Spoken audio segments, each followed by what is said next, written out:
जालन्यात धर्मांध व्यक्तींकडून धार्मिक तणाव निर्माण करण्याचा प्रयत्न, शहरातील गोल आणि चौकच्या मस्जिदवर टाकला रंग, अज्ञात समाजकंटकाविरोधात पोलिसात गुन्हा दाखल.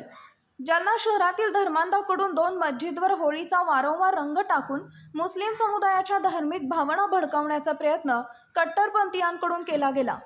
विशेष म्हणजे कादराबाद पोलीस चौकीसमोर असलेल्या मस्जिदला गोल मस्जिद आणि चौकच्या मस्जिदवर रंग टाकण्यात आलाय. होळी आणि धुळवडी सणोत्सवाच्या पार्श्वभूमीवर जालन्यातील मस्जिदींना कपड्यांनी झाकण्यात आलं असतानाही काल अज्ञात समाजकंटकांनी गोल मस्जिदवर रंग टाकण्यात आला होता. मात्र मस्जिदच्या विश्वस्तांनी चुकून रंग पडला असेल म्हणून दुर्लक्ष केलं होतं.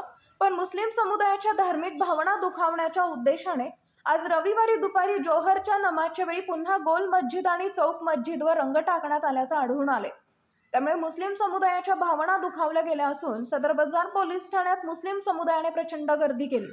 दरम्यान चौकची मस्जिद आणि गोल मस्जिदचे इमाम यांच्या फिर्यादीवरून अज्ञात समाजकंटकाविरोधात सदर बाजार पोलीस ठाण्यात गुन्हा दाखल करण्यात आलाय.